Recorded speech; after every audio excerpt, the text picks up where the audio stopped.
Welcome to Movie and Beer, everybody. This is Dan bringing us in, and we have some great, wonderful friends sitting at the table with us to talk about a cool movie that occurred back in 1999. So, who's at the table so we can figure out what we're going to talk about? Who's at the table? Dear listener, thank you for joining. This is Aaron. I'm your Valley of the Kings expert, or we might call it Hamunaptra. Maybe. Possibly. Maybe. There we go. I'm your Brendan Fraser expert. He's in The Mummy, which we watched. And this is Brian, your World War I expert.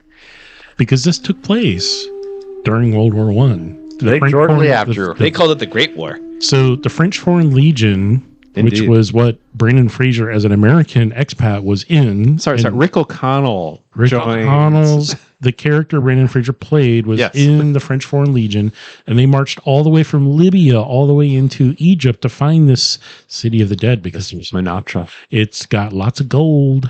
You guys just settle down over there. They're I was apologizing to Aaron. All right, we also had 3 tasty beers to go with this rather long movie. 2 hours and 5 minutes. No, A bit we didn't longer. sit through all the credits. 4 more hours. Yeah, the credits were rolling, and I'm like, I'm done. But we didn't even actually hang out to see if there was like any like special post-credit scene. Sam Jackson shows up and says, "You think you're the only mummy hunter in this world? I hate these Emerald snakes on this MF plane.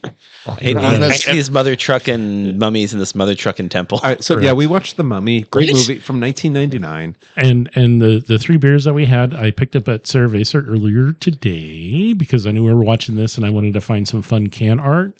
Here in the Pacific Northwest, some of the breweries tend to do some kind of really, cool can art that looks very gothic and interesting.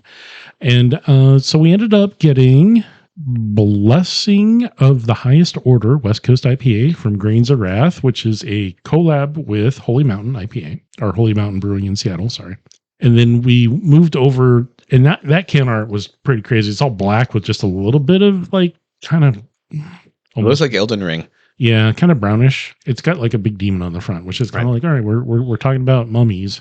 So the second one, because its stuff was getting kind of funky and weird and sort of interesting, was Deja Brew, which is a hazy IPA, lighter hazy IPA, as I learned, from Long Beach Brewing. And this can art has a three-eyed rat wearing a suit. And there was a rat at some point in this movie. There was Named Benny.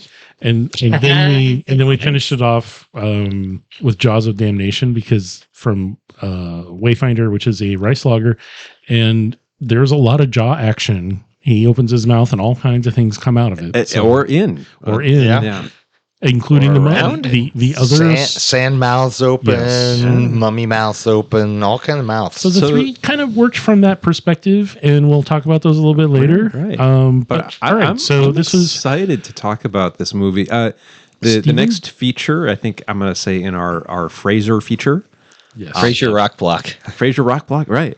So I just want to say, 1999, we had already had a couple of Indiana Jones movies at this point, right? 3 of them, yeah? Yeah. And so I want to ask kind of like in this cinematic tradition, how much does this movie owe to Indiana Jones and how much does it owe to maybe other features or franchises, other movies that were kind of in the 90s or earlier? I would say that both Indiana Jones and this goes back to kind of the serials of the 50s. Brian took my answer, yeah. Which is, back before TV and cable, you'd go to the Saturday matinee and you'd see a newsreel or 2, a couple B movies, and probably a 10-minute serial, which was this pulp adventure serialized thing to keep you coming back to every Saturday matinee so you could see all the latest adventures of Doc Savage or Rick Slapswell or something. It's always like a name. The Lone Ranger. Or it's always some like Tarzan single syllable name with like a hard K sound at the end. Yeah, Rocket Man. So this was before. Rocket Man's so good. We should watch that. These short films were before the feature, before TV, and this is what became TV.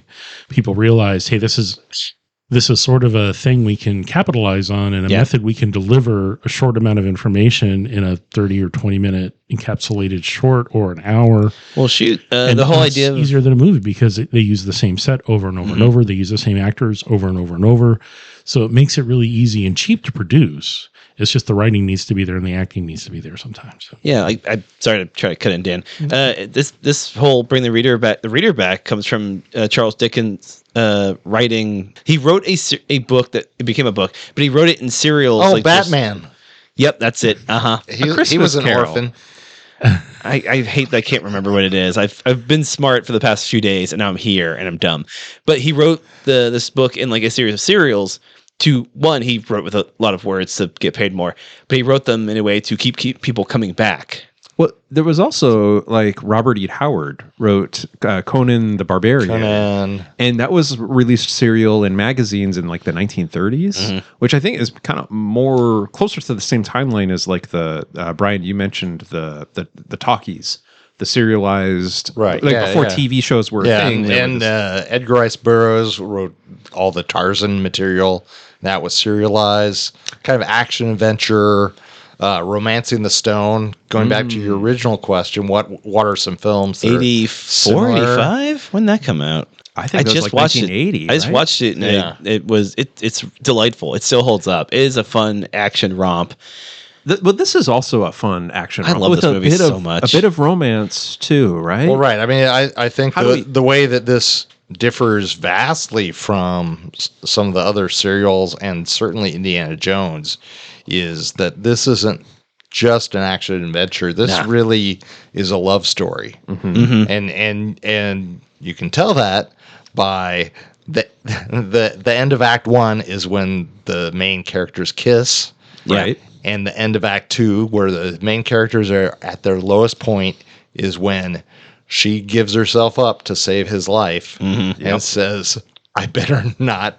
If I return as a mummy, I'm coming after you first. Yes. Yeah. Yes. So Charles Dickens had a number of different serialized David ones. Copperfield. David Copperfield was the one. There's Armistice I remembered it as he was saying. I'm sorry. was that Yeah, in Martin Egypt? Chuzzlewit and Little Dorrit are the best known ones that were serialized. It was over David time. Copperfield.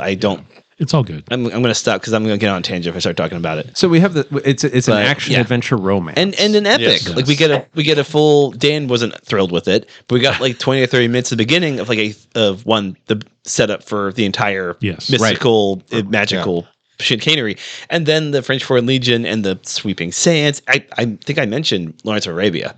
Yes. It felt very like. Oh, I thought I did, desert. but maybe I mentioned Lawrence of Arabia only in my head. We were talking a lot during this movie, which was fine because we've all seen it at least once. And I would suggest watching it with the subtitles on because there's some Arabic and some other languages that are spoken. Or if you buy it on DVD or Blu-ray. Egyptian Or ancient Egyptian. Ancient Egyptian, and Pretty you'll be able old to know Egyptian. what they're actually saying because we started out without it, and I was like, no, we're going to rewind, we're going to put it on because the beginning of the movie takes place in ancient Egypt, which gives you the backstory as to how and why he is cursed. I think you can figure out what's going on without the subtitles for the Egyptian bit, but I'm glad we did ultimately turn them on. But I wonder in the theatrical release if they had subtitles. Well, they did because I definitely know what did. they said. Yeah. I remember what they said. I just thought I saw it on I the guess. big screen. Hard-coded. They did- Yeah. Hard did coded have subs. subtitles. So from 1999, I mean, this movie now is more than 25 years old. Does it hold up? I It's think an so. action film. It's an action film. It's I an enjoyed action it. period piece. Yeah. It was a lot of fun to watch originally. I would say it moves a little slower now, but that's just the modernity. This is how we feel now. And Our speaking attention of span is awful. Sorry, Brian, I stopped paying attention. Yeah. older versions of this film or of this concept, so it's owned by Universal, which has been around a very long time. So Universal Pictures, there's if you count all the theatrical releases going back to when they first started putting out mummy movies or movies based around in it. the Mummy franchise. Mummy franchise. Hopefully, all movies are money. 1932. Wait, That is- That sounds right. Yeah. Boris Karloff has the mummy. Was that after Frankenstein? Yes. Yeah, that makes I sense. think so. And then the classic monster era from 32 to 55. They were 6 films, including an Abbott and Costello. Yeah, I was going to ask if Meet the that's when they Mummy. met him. Abbott and Costello meet the mummy. They meet everybody. They that was hilarious. Mummy. Oh, God. Wait, so the like monsters, like these supernatural things, like that was Universal part monsters. of the early Universal monster film tradition. So, like Frankenstein was one of the earliest films. Yeah. Yes, Frankenstein, the And then Mummy, the Mummy, Invisible Dracula, Man, Dracula. Those the are all Wolfman. The the Wolfman. They're all part of the Universal monster. Creature from the Black Lagoon. Why do you think monsters have this enduring appeal? Like, why was that one of the first cinematic traditions? The really douchey answer I have is that they're a reflection of our own insecurities and flaws. Correct. Like the Wolfman is a savage. I mean, I know this because I read a lot of comic books. Like the Hulk is just a Wolfman. Wolfman loses control and then becomes a monster, and some of us lose control and become monsters. Like so we lash out at our see friends. part of ourselves and reflected in whatever monster, like Frankenstein or Wolfman or the Mummy. We see part of ourselves in that. Yeah. The more Blake answer is going around the 70s and 80s. It became more of a exploitation gore fest where you're like Tarantino and Rodriguez movie Grindhouse. They made fake trailers, and one of them was the Nazi werewolves of the SS or something. Werewolf women of the SS, because it was making fun of movies like that where it's just silliness. The studio has $100, some leftover werewolf costumes, and who do we want to kill? Nazis? Okay, cool. And that was a movie. Yeah. And that was just like a big schlock fest. So kind of grindhouse economical filmmaking. So there was a quite a long period of time between the classic monster movies that came out black and white and then color, and then the ones that we classically think of from the 50s all the way up until this one. Universal hadn't really put a whole lot out related to this. And so the Brandon Fraser era is what they're calling it, from 1999 to 2008. There were 3 films. So there was The Mummy, which we watched, Mummy Returns, and The Mummy, The Tomb of the Dragon Emperor, which is absolutely completely unrelated to the Mummy series, but an interesting film because it has Michelle Yeoh and a bunch of really, really good Chinese actors in it. Seen that? I've seen it a bunch. Familiar. I actually like it better than The Mummy because it's just a lot of kung fu and it has a really big bad in it too. I mean, this movie is mostly action, mostly fighting. There was a whole 5-film conglomerate of the Scorpion King spinoffs, which we're not really going to talk a lot about, but the second one of this series introduces you to the Scorpion King. And it kind of went really bad really quickly. It was just they're dumb and they're not worth watching, but they're Universal also made a sad attempt at a shared movie universe thanks to Marvel and DC. That was going to be the Dark Universe. Yep. So there's a Tom Cruise movie. Why Tom Cruise? I don't know. Who is like trapped with like a female mummy, and there's a whole thing. The trailer looked incomprehensible. Yes. I'm sad we never got to see Russell Crowe as the Dr. Jekyll and Mr. Hyde that they were pitching. Yeah. But that got canned because it made no money, even though it had Cruise in it.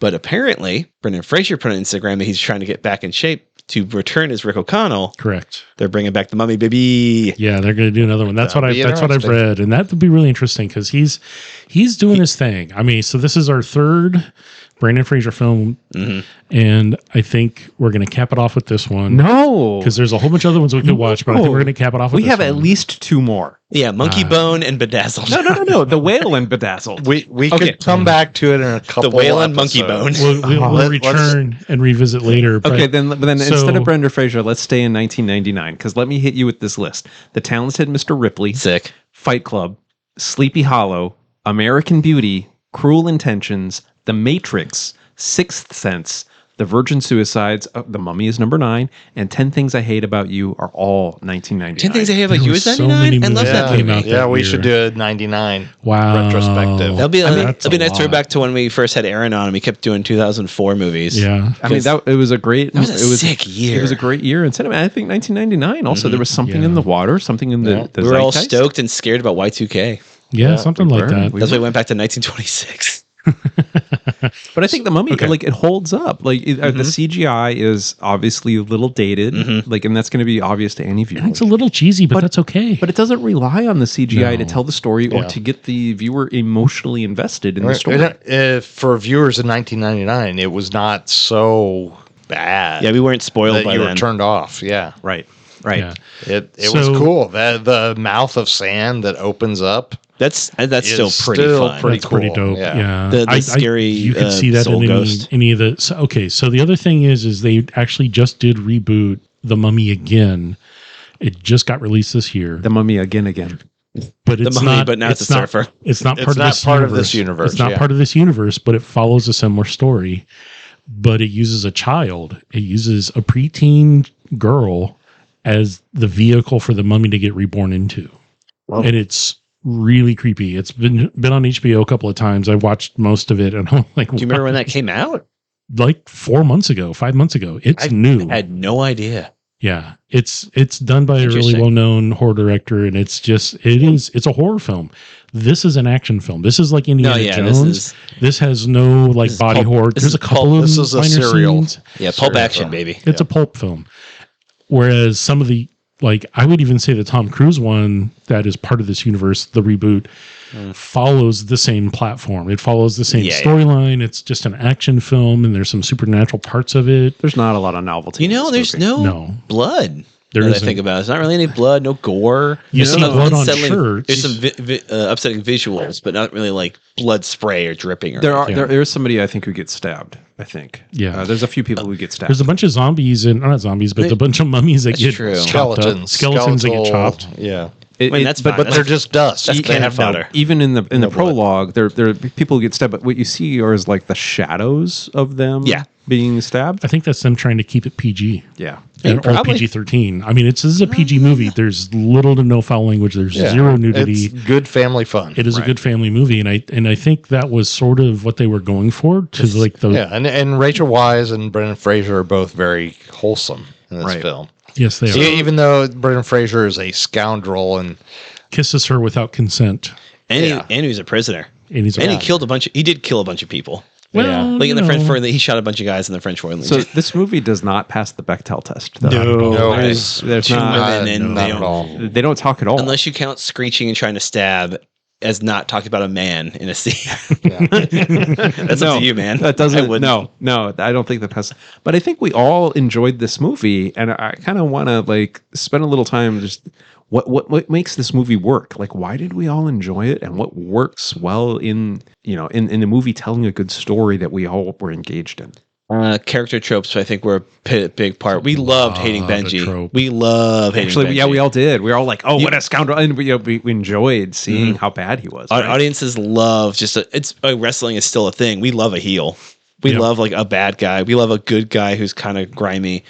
We love how wholesome Evie is. We love how sort of scummy her brother is. So can the we- Americans were just Americans. Can we They're just back up Americans. like a second for anybody in our audience who has not seen this movie? Who is Benji, and how do you describe him? Benji is wormy. Oily. The toad. Oily, wormy, the toad. toady. He was not second in command, but he was in the Legion with O'Connell. correct. And then early in the film, like he abandons, They run away. he runs away from like a conflict. Constantly Comes back. self-dealing. Yeah. Self-interested, yeah. He Self-interest. just wants gold. Keeps popping up in O'Connell's life, so it makes like a fun. It's not like Indiana Jones and not Moloch. What's Think of the short rival, the Nazi rival? Short stuff. No, short stuff is Not the, short the- round. No, his rival. I The don't remember his name. Oh, But, like- Doctor, what's his name? Yeah. right, like Yeah. the Indiana Jones's rival in the Raiders movie. But here, like the bad here- guy is the mummy, and like Benny is he's like the prime antagonist, and Yeah. Benji's not O'Connell's equal, but he's just constantly showing up and being a problem. Yeah. He's pushing a lot of story So forward. I think we kind of alluded to this also, but for a viewer who hasn't seen this, we said Rick O'Connell. He's the main protagonist. He's a bit of a scoundrel too, like a bit like Han Solo. Something of a An anti-hero, Belloc. as it Thank were. you. Yeah. Belloc, that's such a good name. Anti-hero. an anti-hero. Yeah. And I think there's a lot to be said. There's a lot of supportive characters who provide a lot of backstory and little things that help carry the story along. And charming character and story building. And unfortunately, a lot of them die. I'm like, all of the assistants, all the NPCs, as I said out loud, all those NPCs are just getting hacked up. Oh my God. Well, you should have checked for traps, Dan, and you should didn't. have. So I said that out loud as well. It was hilarious. I mean, it's very funny. It is. What do you? So I think the characters are why this kind of endures. What, Dan and Brian, do you have any suggestions beyond that? Like, or It's believable. Dan says that because he went to Egypt and came back with a curse. So I think no. Like Egypt, I think is part of what makes this movie succeed. It really connects to there is a time, there is a place, and it's a believable representation of that time and place. There is not another setting where this movie works. Right. Correct. Not Nevada. Not Nevada. That's a reference to an off mic bit. No, that's a really good point. It does feel, I've never been to Egypt. I don't think I've ever been anywhere in that area of the world. So it does feel like appropriately exotic. It helps add to like the mysticism. Like when white people go to India to like find themselves, it has that mysticism of like, oh man, I don't know what any of this is. Like this could be anything. Wow, these But cultural exchange. Yeah, thank you. Yes, cultural exchange. So thoughts on the Magi who show up and try to assassinate people They're all hot. Everyone's all hot. the time, and then we're going to spoil this because it's an old film. They're desert ninjas. So they're That desert was a like- band name. when they were canoeing up to the boat That was before a they movie. exited, and I said, It's a canoe, right? there was a small boat, like a canoe, similar to a canoe. I thought That was not It a an canoe. outrigger. It was an outrigger canoe. Then we'll call it that. It was. And That was it was a dope. boat. And I was like, hey, where's their look for their Assassin's Creed logo on their Okay, so I also Magi- mentioned the bushel of listeners, hay. because I was Someone like, burned this one. is, and I think there is an actual like version of the video game that takes place in Egypt. So, Probably. listener, Probably the not. Magi that Dan is talking about, like this is a secret society of priests that are sworn to protect Well, they kill people. Hamunaptra and to keep the evil that's buried there buried and humanity and the world safe from the evil that might be unleashed should somebody venture within and resurrect things that should not be resurrected. That comes into play in our They movie. fail. And they fail hard because that Well, happens. They fail because they're merciful with our protagonist and with Correct. some of the other Let Brett him live. characters. Let the right. desert get him. Yeah. You got Yeah. one night. Like that's on you, bud. Yeah, one night. But their warnings are accurate, and they've been faithful to their 3,000-year mission of trying to keep the evil that's buried, keep that buried. But not every one of them has weird tattoo markings under their eyes and on their faces and stuff. Some of them are just actual people. I mean, you can that be people interact. with face tattoos. Well, no, I mean I people think he's like, referring to like the one who did not have a face. one that tattoo. did not have a face tattoo who was part of it and explained Aaron, you who are they right. were. Yeah, I don't know. It seems plausible that could exist because Egypt, to most of us, we've only seen it in movies and read about it. Foreign and it's spiritual. And Carmen Sandiego once stole the Sphinx. Did she? I mean, probably. I watched that show all the time as a kid. But where in the world is she? I don't know, Aaron. I'm not good at know. geography. And where did she put that Sphinx? I don't know, Brian. I start crying. and it's good. So as far as a lot of green screen, interesting I soundtrack. don't think as much as you think there is. There's a lot of practical. A lot of the sets seem pretty practical. Well, when Brendan Fraser is fighting the various skeletons, sure. that's green screen. That feels like the director said, "Play jazz, Brendan." They look so fake. I mean, the monsters, the mummies that come out during the battle scene, the last third of the movie, where it's like all action. I was like, they're walking like Egyptians. That was pretty great every single time. I was like, oh my God, here we go. I'm thinking more about when they were exploring and the two teams like split up to explore different parts of the tomb. They're interacting with a space. Yeah, it's a soundstage. I enjoy Marvel movies. That's all soundstage. But all the interiors. Sure, but they're interacting with a physical space versus a big green screen, right? And then the crew telling them, "Hey, go ahead and animate stuff around this." And I noted that what the hell did they put on those torches? Because they did not make any smoke, and B were really tall flames. Magic and I'm oil. like, they're running through these small corridors that has a lot of cobwebs, and the cobwebs aren't catching fire until one. I was watching for it. There's one scene where they started kind of embering a little bit and then just went out, and I was like, oh, they probably thought about that because you're going to be running around with this giant flame on stick, and you're not paying attention. There's a guy on the prop team, who's who's keeping the set from burning down. Yeah, because if he doesn't, then there's no continuity, and he doesn't get to work on the next movie. There's a Danny McBride. There you go. God, I want to watch the Tropic Thunder again. So, Aaron, did you watch Encino Man? Was 1992. Yes. Airheads was 1994. That's right. He was in Airheads. He was in Airheads. Let's watch Airheads. And then it was what was Georgia the Jungle was 1997. So this movie was 1999. Bedazzled was the year after with Elizabeth Hurley, right? I bet they made it at the same time. They probably filmed and then just got released. But but where I'm leading to, Dan, is asking about the impact on Brendan Fraser's career. Like this movie did really good things for him, right? Yeah. It pushed him into action star status, whereas before it was comedy, goofy comedy. Star. Yeah. Which Bedazzled was kind of like that was his shtick. Goofy comedy. Yeah. But that was a way for him to play different caricatures of people. Mm-hmm. But I mean that he should have taken off, but due to the grossness of Hollywood executives and him turning someone down for sexual stuff and then getting blacklisted, kind of pushed him out of Hollywood for a while. Yeah. It's unfortunate and it sucks, and I'm glad that he's back. Yeah. Because I've always liked him. I see, like in his credits, it looks like he did a couple episodes of Scrubs. You know, He's so good in Scrubs, yeah. some other TV work. But I'm wondering, like, in terms of like who were the other like leading men that could have been eligible for a role like this in 1999? In 99, maybe Johnny Depp? Because he popped off with Pirates in like 2001. Yeah. So that's better suited for him, but I could see them approaching Johnny Depp. I feel like Brad Pitt would be too serious for this movie. He was taking things. He did 7, and then I think he was like Fight Club. Yeah, he was like, I'm gonna make I want to be an actor. Yeah. Versus like I want to do movies. This kind of has like a warm-hearted slapstick, feel-good appeal. That I feel like we mentioned Johnny Depp, we mentioned Brad Pitt. Brad Pitt. Thank you. I feel like they went to fit into the heart of this movie in the way that Brendan Fraser did. Ben Affleck would have. Ben Affleck maybe. Oh man, I just thought of Matt Damon. Matt Damon and Ben Affleck. Matt Damon could do it better than Ben Affleck. Yeah. Yeah, I think I agree. Yeah. Because at that point in time, they were really well known. That's true with the Good Will Hunting, and they were out there. Yeah, but Rachel Weisz was not known. I mean, I don't think you could have had an A-list star be in this film. Mm-hmm. It wasn't that kind of film. He has to share the screen with Rachel Weisz for this love story to work. Right. She also is a big proponent of a lot of the story. Yeah. And she sells that well of like, I love this history. This is my... And I don't think it could have been balanced. I mean...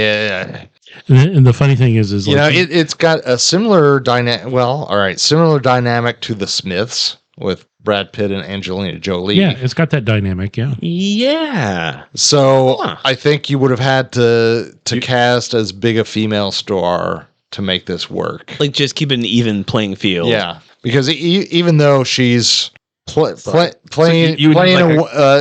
of a not a subservient woman, but kind of sheltered woman. She continually she's a librarian. Yeah, she's a librarian, but she says equally drives the story. She says, "Take that, scholars! I can do this." But she does lament at the beginning. Plucky. She laments at the beginning. She's being turned down for stuff because she doesn't have field work. It's like I want to, but I'm just good at this. Sorry, I started giggling because I thought, what if the leads are Tom Hanks and Helen Hunt? So we would need like a Cameron Diaz or a Claire Danes, like an A-list. Claire Danes, I could see doing this. Cameron Diaz, maybe. But we need somebody with star power if we had that like same type of... And then Brad the budget for this movie, I think you're saying, is not going to support that. No. Right. Yeah. Not at all. This movie's full of great character actors. Claire Danes and Leonardo DiCaprio. Does the temple sink in the waters of where did Titanic sink? I'm King of the Sand. Every other actor is the exact same. Benji's still Benji. Yeah. Wow. That actor's still him. I like this movie though. I think it's a well fun cast. movie. Everybody acted well. All the characters are kind of believable in their their strengths and their weaknesses and the decisions that they make. A lot of fun supporting character actors in this. Yeah, a lot of guys. You've seen other stuff. You go, oh, I know that guy. This is one of those movies that if I ever owned a bar and if I owned a bar, I'd have just a big blank wall to just project movies on. Just show no sound, but just have a movie if someone just wants to watch a movie. This is high on my list of it's visually interesting. Pretty much everyone knows what it is when they see it. Like, oh, The Mummy. And I haven't... That's an ageist. I think that's an ageist thing. I think that's people our age know this movie. I don't know, man. People like Brendan Fraser who aren't around our age. I mean, that's true, but it's because of movies. It's because of this movie. You think like Gen Z is still watching this movie? Probably. Really? It's fun. They have other fun movies. Lilo and Stitch was fun. Yeah, it's fun. Yeah. There's fewer fun movies as time goes on because the studios are terrible. They keep reiterating and redoing the same thing over and over. Yeah, because there's no new. We don't need a live. Because how many movies are there in the Mummy franchise, Dan? Altogether 15. If you go all the way back to when Universal started it, So what I'm hearing is we Movie and a Beer should make our own mummy movie with Aaron as the mummy. I don't. Mummy? You're hired, kid. Brian, you're the money man. Dan, director. Don't know about that. Director Dan. I'll be the Eddie Mannix character from Hail Caesar. Okay, so supporting characters. The pilot that they go visit after they leave the city, that the Winston guy, I felt so sorry for him because he just wanted to all of the people he flew during World War I with in the British Great War, there in Africa, they all died except him. And he really wants to have that honorable death. He wants that. He seemed to be having a good time. Yeah, he was enjoying his brandy. Yeah. Winston Havelock, played by Bernard Fox. There we go. Also, Benji was played by Kevin J. O'Connor, who I don't think I've seen him in other stuff, but he did great. How about the prison governor? Oh, yeah. Our favorite guy who was farting and spitting all day? Yeah. What is that guy's name? Oh, Omid Djalili played Gad Hassan. OMID. I don't think they ever said his name. No, but you've seen him in lots of other things. According to Letterboxd, he has a name. And also the Professor of Antiquities. You've seen that actor. I've seen that actor. He was in Mr. Deeds. The Adam Sandler movie. It's a fun movie. Fantastic actor. Oh yeah, like this thing is chocked. Like half the Americans I recognize from like TV shows. Yeah, like it's. So I think the question about the budget, Aaron, you were saying like you couldn't have a big name star.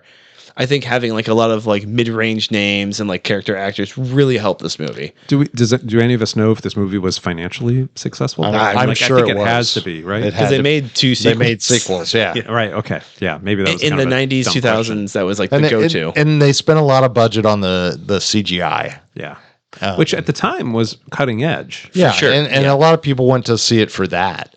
And then it worked as a action adventure. Ooh. And then it made a lot of money. Nice. Yeah, and then the romance kind of which was what really the film is about, the romance really kind of snuck up on people and made them feel good about it. It makes it a good and they were entertained. It's a good date movie where if you're not into the romance, you get the action. If you don't love the action, you get the romance. It's a little bit of everything.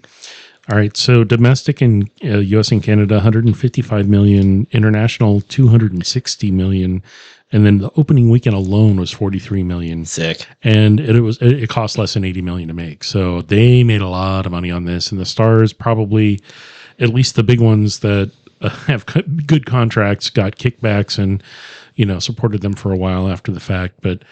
We call them percentages. Kickbacks are illegal, Dan, but percentages are not. Dan's a mob boss.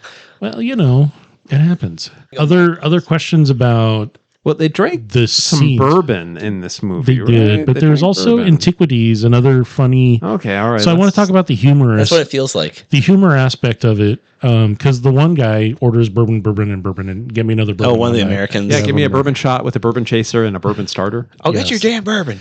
Yeah, the movies that take place in Egypt that I've seen. I've never been to Egypt. I've been to that part of the world, but I've never actually been to that country. So I want to say that, the scenes from Cairo and stuff, it was very CG'd and it was not necessarily accurate, but they're driving around scenes when the mummy does come and start sucking people dry. I was not terribly thrilled with the fact that it was like, this does not look like a third world country city, which is sort of what it is. There's not a walled city. It was very it's a pulp picture. I think it was all soundstage. It was. It looked so like it was just built. So how's it going to get dirty and broken? Yeah, dude, they have to clean up for the sand blast shots when they drive by. Dan wants open sewers for authenticity. Correct. I mean, he pulled a manhole cover and went into the sewers, and I'm like, they didn't have sewers. It was open sewers. So that's a continuity issue. Other continuity issue, the very beginning of the film, you see Rachel Weisz after the Egyptian scene in the past. Pretty sure. And she drops a book as she's trying to put it away behind her. There was a book on the floor in the hallway. Yeah. Well, okay, but I'm sitting here going, I have a major problem with that because it's like they show a downward. So that visual. ruined the film for you, Dan? It did because I want some continuity. Damn it! Hey, listeners, Dan hates movies. I do. When there's big holes in them like that, at least for me, I'm a stickler for being consistent. The book was a big hole. The book was a prop. The book was not a plot device. She danced around. She danced around on the ladder. It was a device for her to accidentally domino all the bookshelf, which set her up as kind of a clumsy but endearing character, right? Yes, we love a cute clumsy queen. And you find later on the person she's working for is one of those magi, and he says, "I would rather endure all of the plagues." Kind of future forecasting. So it sounds like it's his fault. Spoiler alert. Yeah, he gets to. If you haven't seen this 1 billion-year-old movie, how long has it been? 26 years. 26 years. It's an old movie, but it's I think a good film. And while it might have some minor issues, so you forgive where they placed that book on the floor. Yes, that book fell from a fair height. It could have bounced. Oh, it could have. I didn't think about that. Maybe it hit her leg. Maybe it hit the ladder. Like, I don't know, man. Maybe the mummy got it. Maybe the mummy wasn't awakened yet. What? Let's not be crazy. I can't tell time. Yes. That's why you're here right now. What? It's 4 a.m., listener. Nah, for real. It's 4 a.m. We're in a dungeon. Is this where we give the review before we get to beers? I forget how we do reviews. I think it was. This is 8 thumbs up. If it's pretty clear. Yeah. I think we all agree. We all agree. Any other questions? I guess we can just ask what. I think everyone here has seen this a few times. It's not our first time around the I said this in 1999 or 2000. I had forgotten almost everything about this movie. Really? I had no idea there were other Americans trying to fight. I mean, the second one I think is I remember more of the second one than the first one because the first one was so long ago, and the second one was like 6 years later or 5 years later. It wasn't immediately done. But boy, that CG was gnarly in that one too. Yeah, the Scorpion King looks like a PlayStation 1 villain. He does. And part of it is where you got to cut your corners where you can cut them. So lot of sound stage on both of them. And at that point, Brendan Fraser was money. Yeah, I'm rubbing my thumb and foreign middle finger together. Your money fingers. Yeah, my money fingers. Without any other comments, I think this is the time of the podcast. Let's move on. It wasn't a terribly deep movie, so there's not a lot of deep things to talk about, but it was fun. This thing's packed full of metaphors. I mean, are the costumes believable? Was the setting? I mean, the pacing that actually got brought up. All right, the costumes look like a Gap commercial. Hey, don't question Rachel Weisz's desert wear. It's fine. Her desert negligee? Yes. She crosses the desert twice in negligee. Leave it alone. It's fine. It's fine. Audiences liked that. I love that. I had to look up how far a camel could go in one day. We didn't have to. You did. I looked it up because I was like, we didn't care. They literally in the film only travel one day. They didn't do any time jumps, but you assume it's just one day, and it's like 80 miles outside of Egypt. So I'm like, or outside of Cairo. All right. You don't believe in montages? I don't. No. Not in this case. All right, an 80-mile circumference, all from Cairo. That's thousands of square miles. I know. I'm gonna spill another beer. Let's do some math. Let's math this one to death. Okay. So our first beer that we drank was Grains of Wrath. Yes. Get Aaron, take over. All right. Grains of Wrath. It's a beer. What's it called? What's the title? The brewery you named. It's actually a collab with Holy Mountain Brewing up in Blessings of the Highest Order. So this is a West Coast IPA, right? IPA, yes. Yep. So it's clear. It's robust. It has some dank, piney, and citrus. Aaron's doing a really good Dan impression right now. Tropical fruit. A little crisp. A little sharp, but not too overpowering. Is there a copy on the can, Aaron? There sure is. Blessings of the Highest Order. From Sacred Peaks to Scorched Earth comes a collaboration with our friends at Holy Mountain Brewing Company. A West Coast India Pale Ale with hop-derived notes of dank pine, zesty citrus. I feel like this is just what you just said. Tropical fruit and lupin nectar. Lupulin. All right, that's a new one. Lupine. Brewed in pursuit of balance, clarity, and unrelenting hop expression. Yeah. So this is a 7% straight middle of the road IPA. It dries out really nicely. This isn't overpowering with the hops or the bitterness or the amount of acidity on the back. I think it was an interesting starter beer. I have thoughts on where I would have put it. I don't want to spoil the other beers. All right. But I'm going to forget otherwise. Just real quick, I would have swapped the first and the third one. Yeah. Personally. Oh, interesting. Just for the flavor and where the movie was. But this was really tasty. Yeah. I really liked it, but I caught myself thinking about the beer instead of watching the movie. We were talking the whole time anyway. So. Well, yeah, I ignore you guys.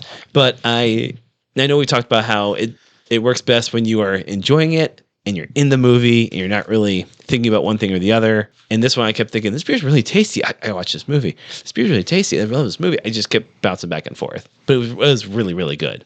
I applaud them for making a balanced beer. Aaron, thoughts on your non-IPA drinking IPA? I mean, it was hoppy, but it was balanced. So I'm listener. I think if you've been listening a long time, you know that I'm not a hop head. There's a lot of other varieties I like better, but as far as IPAs go, like this is a good expression of the style. The hops were balanced with everything else that was going on. So I thought it was a fair beer. I think it matched the setting as well as you could in the Ottoman Empire where alcohol was disallowed. Correct. But that aside, it was a good choice. Aaron's not stoked about the historical inaccuracies, but otherwise is pleased. Yes. All right. Yeah. And in the very much not hotbed at the table over here, Brian, any thoughts on the first one? It was not offensive. It was not too bitter for me. I thought it went fine with the movie. I didn't think it distracted from it at all. I don't know. I thought it was pretty, it was restrained, and yet there's enough flavor and enough hops there to kind of draw your attention, which is nice. I think they did a really good job. I have no complaints about this as the starter beer that we did. And we will talk about order. And I asked the group when we first started and sat down, and we're like, all right, we're going to turn the movie on. And I think I had a designated order that I wanted to do these in, and we did that in that order. And I would agree it might have gone better if we did the last one first. But we'll talk about that in a little bit. Yeah. I see why you went with the order you went with. That makes sense. Yeah. But I would order this beer just at a bar. It was really tasty. It's so I've seen this in cans at a few places. You can get it at John's Marketplace as well, Cerveza. Interesting can art. It's got a big demon on the front that's wearing the kind of logo from Holy Mountain, and which is interesting. Holy Mountain does a lot of open ferment and kind of funky stuff. They also have a really decent program of just straight up beer where it's not super funky and stuff. So I'm glad I did not know if this was going to have a funky yeasty note to it or not. So it did not. It did not. And it was just a straight up clean, kind of just more restrained West Coast IPA. So I appreciate what they did. And if we don't have any other comments on that one, we can move on to the second beer, which has a really interesting cover, and that's why I picked it. It's got a rat with 3 eyes. And it's wearing a tie and a dress shirt. Wearing a tie and a dress shirt. Long Beach Beer Lab Deja Brew. Yes. Long Beach Beer Lab Deja Brew.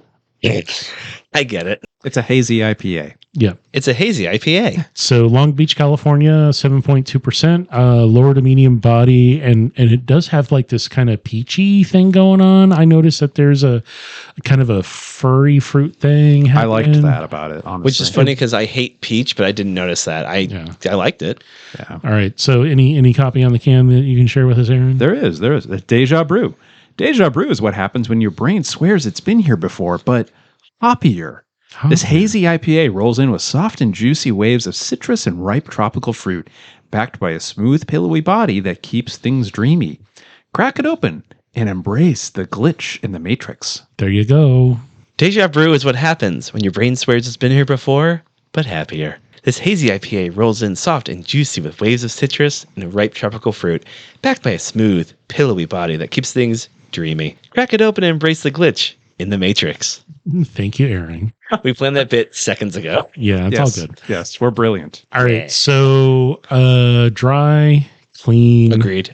Not offensive, not what you would normally. It's a hazy, but not New England hazy. I was worried seeing it in the glass because it was just fully opaque, thick. Very. It looked kind of fuzzy, didn't it? I mentioned it looked like sand. It did. It had a touch of almost green to it, and that's where I was like, "Oh, what? Well, let's try it and find out." I liked it. I didn't like it as much as the other two, but I did like it. Fine. Yeah, I liked this too. And actually, I think I liked it a little bit better than the Blessings of the Highest Order IPA.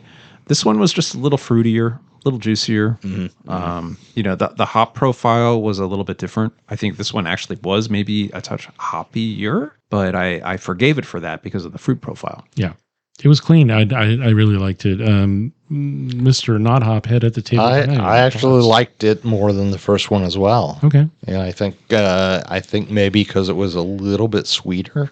Yeah. Mm-hmm.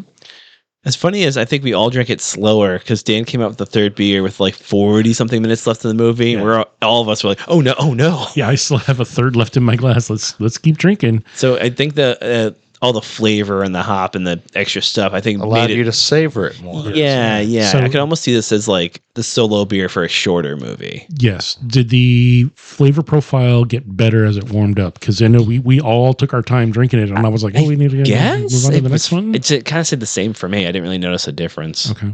I don't know if mine got that warm. Like William did his like a shot. Like bourbon. Yeah. Like bourbon. Bourbon chaser. I noticed the flavor profile much more at the start because it was compared to the previous beer. Yeah. It had a little bit more aromatic going on, I think. Yeah. Mm-hmm. You could smell it when you opened it, which is a good sign sometimes. Especially if it's a hop profile and not an off flavor profile that you're smelling. Mm-hmm. So good beer overall. We've not done this brewery before, so I'm glad. Thank you, Cerveza, for having stuff imported from California. I applaud them for having good stuff.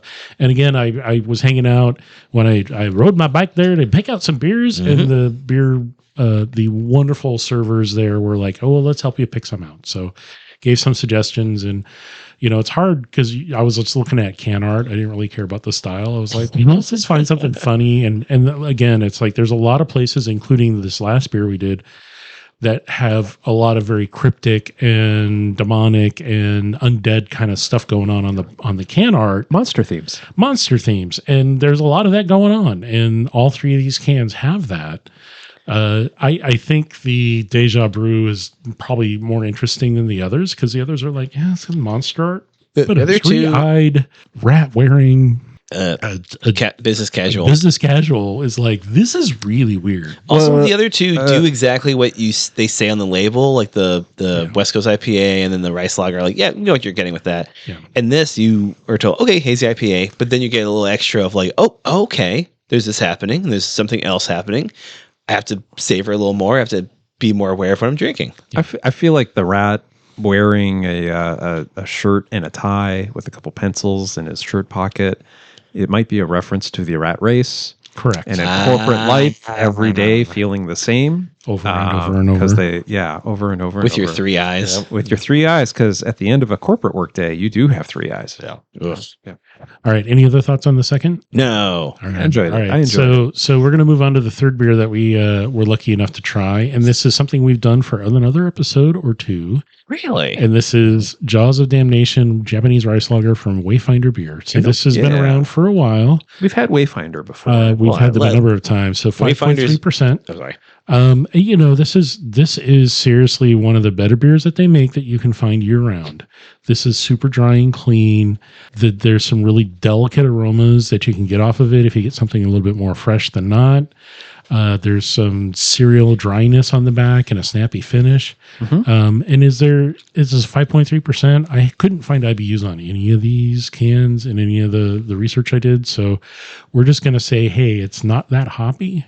It's not that happy. It's actually kind of really clean. And the lager, like it had some stank when I first poured, and like that first smell, like it was so different from the other two beers that we had. But once I acclimated to the beer, it worked. It worked. Oh, yeah. It was good. So there was I caught a little bit of sulfur, matchstick sulfur coming off of it when I first poured it, and then that just aerates off after about 30 seconds to a minute. And that's what I was talking about. Yeah. That matches with Rick O'Connell lighting that Strike Anywhere match off of the Magi. Yes, off his beard. Hot. All right. Well, we've Jaws of Damnation Rice Lager, Possessed Rice Lager.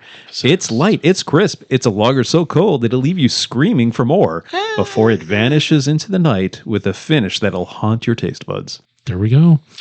And so I would agree in thinking about the order and how they would fit with the movie. Now that we've this, tasted them. This might have been a better starter beer. Yeah. But I wanted to be like, okay, so the name of the beer is Jaws of Damnation. And the whole mummy dude's jaw just keeps stretching like the Violator from Spawn. It's crazy. It's cool. And I think that's a good special effect. And people remember that. I think that's one of the things with this movie that is the most memorable for me. is remembering, oh, hey, yeah, his jaw gets really big and things like come a out. python getting ready to eat a giant mouse. I remember that from the first viewing, like 26 years ago. I also remember the plague of locusts. Yes. And the scarab That's beetles. right. You commented on that. Yeah. That's cool. All right. So going around the table. Oh, that's cool. Good beer. Interesting. So somebody had mentioned, hey, we've done this beer before. Are we going to say the same things about it again? Yeah, I mentioned that. Here's my question. Dan's going to drop do you feel like this is a beer we could use for other movies and keep revisiting, because it is something that applies. It's not challenging. It's pretty clean. Yeah. It can go with a lot of different things. I would drink this while watching The Bridge Over the River Kwai. It's an easy drinking beer. Right. Dan, I legitimately said on this microphone in front of God and everyone, we drank this before. Yes. I don't remember. I was going to say, if you just give me a Wayfinder beer, I'm going to like it. I don't think I've ever had a beer from Wayfinder I don't like. And I love this. Had no idea we had it before. No, this movie, like jungle movies set in East Asia, movies set in like hot climates generally. Yeah. You know, like we could watch this like like Rambo, or we could watch Alien versus Predator and drink this beer. I'm not. Sure. I started as a bit. I'm being for real now. I think we could drink this with Friday. The movie Friday, like it's set in California, so it's warm. I thought that was a movie you had to smoke weed for. You don't have to, but it helps. Or drink Miller High Life. welcome to movie in a blunt. What? I just smoke everyone out. Right. No, but I think wide variety. I think we'll go with that too. Like that's a slice of life comedy. But I said Friday. I said Bridge Over the River Kwai. These are very different movies. Yeah. But this is a beer that works, and it's crisp and it's clean and it's light. I feel like it's pretty easy drinking. I know I think we've had this and also a different rice lager once before too. I don't remember who made the other one, but I'd say any samurai movie. Ooh, yeah. Yeah. So it may have been that we've had rice lagers from Wayfinder, and they do a lot of different lagers. We may not have had this specific one, but again, they start kind of bleeding into each other. The magic's ruined. They take the same beer and rename it different things. Yeah. So again, super clean, dry, crisp, not offensive flavor profile. Very approachable for novice beer drinkers. I think this is not going to hurt anybody's feelings. It won't, but I don't want this for a pirate movie. Correct. Interesting. For a pirate movie, I want something that's more robust, more flavorful. Yeah, that's a good call. So is this a pirate movie? No. Malibu rum? Malibu. Yeah, we drink this, but we put a little Malibu rum in there. Yeah. Just a little splash. I could go for Captain Morgan, but that's maybe as close to Malibu as Did Johnny Depp ever make a vodka or whatever? We drink that. Oh, it's Pirates of the Caribbean. He'd love that shit. I know it was rum. It was the sugar cane. They had the molasses as a side product, a waste product from making sugar, and so they had this kind of burnt tarred stuff that they would then make rum out of. In processing sugarcane, and so that's why rum is really associated with that area. Caribbean, yeah. Mummy. Yeah, but I mean, in Egypt, I'm sure they got sugarcane too. In Egypt, there's apparently only bourbon. Right? Yeah, bourbon chase, bourbon and scarabs. That's why that American character wanted. All right, ancient Egypt, they had ginormous beer breweries because that's what they fed. I read the slaves that built the pyramids. Right. Right? That's why it would keep them hydrated, keep them docile at night, and it was a way to feed them a bunch of calories at the end of their day. It became a social drink because that's when you had beer, was like when you were done with being whipped by your masters and building a pyramid and then hang out with your fellow slaves. Okay, so I will refresh our memories. The World in Six Drinks is a really good book. Hold on, Dan's going to hit us with the truth hammer. We did this with Big Trouble in Little China. Oh. I think I missed that one. And I think it's the same beer because of the can art. Yeah. So I don't think I was there for that. That's why I don't remember Big Trouble in Little China is a good movie. It's really fun. It was fun. It was a fun like thing. Mummy is also fun. Right? And I feel like these movies succeed with being entertaining and light and something you want to share with friends. Yes. Sure. It's not Citizen Kane. Kids. It's on super TV. kid- It's on super like kid TBS and TNT and all the Did you second. just say it's on second run PBS, movies. sir? No, TNT and PBS. No, I didn't say PBS. I mean, I would watch on PBS. That'd be pretty fun. That would be fun. They need to start doing that so they can make money. Well, Start give them money. streaming. They're viewer based. Tonight on Masterpiece Theater, we have The Mummy. Mummy Remake with Claire Danes. All right. Any other thoughts? So 8 thumbs up. check out this Sean movie. Penn. If you haven't watched it in a while, find it. Tilda Swinton and As Sean the Penn. mummy. And Sean Penn. All right. Sean Penn's the money. No, Tilda Swinton's the mummy, obviously. Obviously. So check this movie out if you can. It's out there. I'm sure it's on a lot of the different streaming services because it's been around a long time. It's also Or buy a DVD or a Blu-ray. I'm sure that you can get it for pretty cheap. I think half our listeners don't have a Blu-ray player. Aaron, I'm going to keep supporting physical media because it's something you believe in. I am too. But I'm also like old. Like you are old. There You are have people. those. These guys are way older than us. There are people who are not old that just don't have the equipment here. Kids are doing it more. Like people are getting because. Sorry, we can take this off mic, but streaming services are so terrible. Even like Gen Z and Alpha are trying to like find DVDs. Good for them because I mean, when Sony loses the licensing rights for their streaming platform, then they don't show that anymore. Like, and you may have paid the subscription fee, but you don't own it. Oh no, people paid for the movie. People paid for the movie. Same with Apple. Took them away. They took them away. They do that. That's why I don't have Apple products because they can do that. Okay, no, Dan, you don't like Apple products because you're a grognard Android maniac. Well, hold on. Everyone does the streaming BS. No, I'm also a grognard at Android maniac. I do pro stream. Apple, but I'm saying not just Apple does. That's I not why would only products. do Apple Plus to watch soccer. I do They that. have that contract, and I did that the short years after we stopped. I'm gonna just say I miss ESPN Plus. I didn't realize how good I had it. I miss ESPN Plus. I'm sick of things having Plus after him. I'm gonna we're digradating into other things. Okay. So So the opposite? There was a water scene. There was a few things going on with a boat on the Nile, and somebody asked, "Where are the crocodiles?" But if there are no crocodiles, I didn't. Brian did. Somebody said, "Where's all the crocodiles?" Get him, Aaron. And there's water. I'm not drinking that. I will dehydrate because I'm not hydrating. Yes, because it's a lot of sand in there. Hold on. I can do this better. Hold on. Sand gets everywhere. So there's that scene where they all like jump off the boat because it's on fire, and they get to different parts of the bank, and Benji's all like, "Hey O'Connell, I got all the horses," and O'Connell's like, "Hey Benji, you're on the wrong side of the river." Correct. Yeah, that. Wait, what was Where the were point? you going? Well, yeah, I just want to talk about that scene. I really like it. It was a good scene. If you don't have water, you're gonna dehydrate. There you go. There. All right. There were some pretty good one-liners in this movie. Like, I'm proud of who I am. I'm a librarian. Like, sexy librarian. Hey, Benji, we're all sitting here going, "Well, she's wearing lingerie when she says that. She's a sexy librarian." I said sexy librarian. I've never seen a librarian like that. Hey, Benji, spring cleaning, and he just throws a chair at him. Yeah. All right. So, as always, the opinions expressed during taping this recording are those of the host. We want to thank you for hanging out and check out this old movie from 1999 called The Mummy. We really enjoyed it. We had a good time watching it amongst ourselves and talking during most of it because that's acceptable when you've seen it 8 times already. And or not. Or if Dan's buying beer. Or if beer's available. Find something fun to drink that's light and not challenging. Indeed. But before we conclude, all right, are there other movies in the franchise that we would encourage our listeners to watch? God, no. I think The Mummy Returns is as good. It's as good? I think the relationship between Rachel and Brendan Fraser is better. That's true. I just they don't also have a kid. The kid gets on my nerves.